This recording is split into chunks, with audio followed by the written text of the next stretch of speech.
بسم اللہ الرحمن الرحیم۔ بسم اللہ الرحمن الرحیم۔ کتاب الطہارت، کتاب الطہارت، اس کتاب میں پاکیزگی کا بیان ہوگا۔ پاکیزگی کا بیان ہوگا۔ المیاہ التی المیاہ التی یجوز التطہیر یجوز التطہیر بہا سبعۃ میاہ۔ سبعۃ میاہ۔ المیاہ ماء کی جمع ہے، ٹھیک ہے۔ ماہن، ماء اصل میں موہن تھا، ٹھیک ہے، کیا تھا؟ موہن۔ تو المیاہ جمع ہے کس کی؟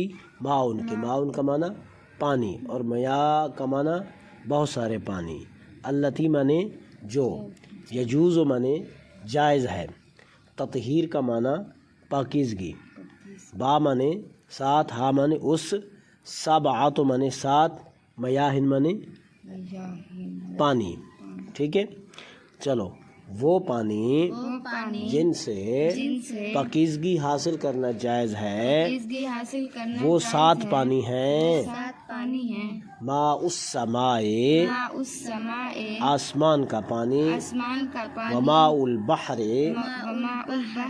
سمندر کا پانی، وماء النہر، نہر کا پانی، وماء البئر، کنویں کا پانی، وماء ذاب من الثلج، برف سے، اولو سے پگھلا ہوا پانی، وماء العین، اور چشمے کا پانی، ٹھیک ہے۔ سات پانی ایسے ہیں جن سے پاکیزگی حاصل کی جا سکتی ہے، ٹھیک ہے۔ سات پانی ایسے ہیں، مسئلہ سمجھ آیا نہیں آیا؟ سات پانی، ان سات پانیوں کو یہ مطلق پانی کہتے ہیں، ٹھیک ہے۔ یہ جو سات پانی ہیں ان کا نام کیا ہے؟ مطلق پانی ہے۔ ان سات کے علاوہ باقی جو بھی پانی ہوگا ہم اس کو مطلق پانی نہیں کہیں گے، ٹھیک ہے۔ اور مطلق پانی اسے کہتے ہیں جن سے پاکیزگی حاصل کرنا جائز ہوا کرتا ہے، ٹھیک ہے۔ اس میں کسی قسم کی کوئی کراہت نہیں ہوتی۔ اگر آپ سے کوئی سوال کر لے کہ بھائی مطلق پانی کتنے ہیں، تو ہم جواب دیں گے کہ کتنے پانی ہیں؟ سات پانی ہیں۔ اور کہاں پڑھا ہے ہم نے؟ نور الایضاح میں، ٹھیک ہے میرے بھائی۔ تو جن پانیوں سے پاکیزگی حاصل کرنا جائز ہے ان کو مطلق پانی کہتے ہیں، اور وہ پانی کتنے ہیں؟ سات قسم کے پانی ہیں۔ بارشی پانی، جو بارش آتی ہے تو پانی جمع ہو جاتا ہے، ٹھیک ہے، اس پانی سے وضو بھی کر سکتے ہیں اور غسل بھی کر سکتے ہیں، برتن بھی دھو سکتے ہیں، کپڑے بھی دھو سکتے ہیں، یعنی اسے ہر طرح سے ہم استعمال کر سکتے ہیں، ٹھیک ہے۔ ماء السماء سے، آسمان سے پانی سے مراد کیا ہے؟ بارشی پانی ہے۔ آج بھی جو ہے بعض ایسے علاقے ہیں جہاں نیچے سے پانی نہیں آتا، تو لوگ بارشی پانی جمع کر کے 2 مہینے 4 مہینے تک جو ہے نا وہ جمع کر لیتے ہیں، ٹھیک ہے۔ تو پھر اس پانی سے وہ وضو بھی کرتے ہیں، غسل بھی کرتے ہیں، اپنے جانوروں کو بھی پلاتے ہیں، جیسے روہی کا علاقہ ہو گیا، ٹھیک ہے میرے بھائی۔ اور دوسرا کون سا پانی ہے؟ وماء البحر، باہر سے مراد دریا، دریائی پانی جو ہے، ٹھیک ہے۔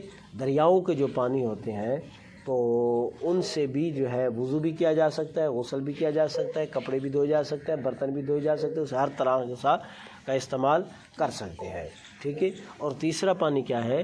وماء النہر، نہروں کا پانی، ٹھیک ہے۔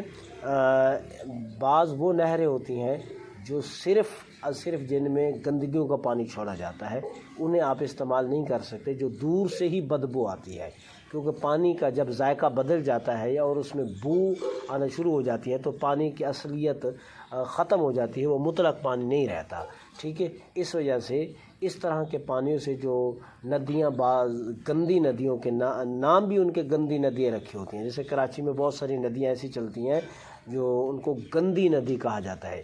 پورے گڈروں کا پانی جو ہے، گھروں کا گندا پانی جو ہے، باتھوں کا، واش روم کا پانی وغیرہ، وہ انہی میں ڈالا جاتا ہے۔ اس وجہ سے ان پانیوں سے پاکیزگی حاصل کرنا جائز نہیں ہے، ٹھیک ہے۔ اور تیسرا پانی کیا ہے؟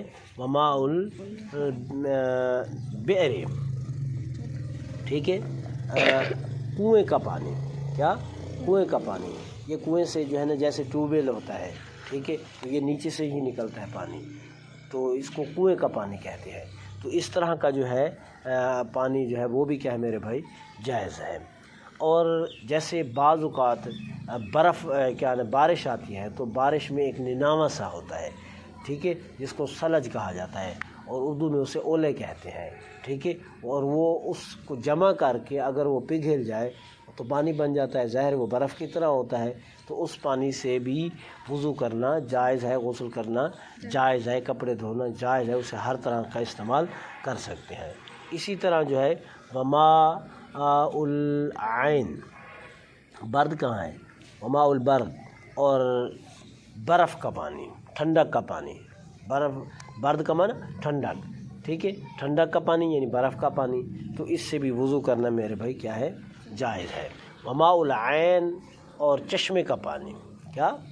چشمے کا پانی، جیسے آب زمزم کو چشمہ کہتے ہیں، آب حیات کو چشمہ کہتے ہیں، یا اسی طرح کوئی اللہ کی طرف سے کہیں بھی کوئی زمین سے پانی ایسے نکل آیا، ٹھیک ہے نا، تو اسے کیا کہتے ہیں؟ چشمے کا پانی کہتے ہیں۔ تو چشمے کا پانی سے بھی وضو کرنا جائز ہے، غسل کرنا جائز ہے، کپڑے دھونا برتن دھونا جائز ہے، اسے ہر طرح استعمال کر سکتے ہیں۔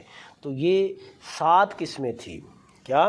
7 قسمیں جن سے پاکیزگی حاصل کرنا جائز ہے۔ تو تمہارے سبق کا آج کا خلاصہ یہ ہوا کہ جن پانیوں سے پاکیزگی حاصل کرنا جائز ہے وہ 7 قسم کے پانی ہیں، بارشی پانی، اور دریاؤں کا پانی، اور نہر کا پانی، اور برف کا پانی، اور اولوں سے پگھلا ہوا پانی، اور کیا ہے اولوں سے پگھلا ہوا پانی، اور کنویں کا پانی، اور چشمے کا پانی، ٹھیک ہے۔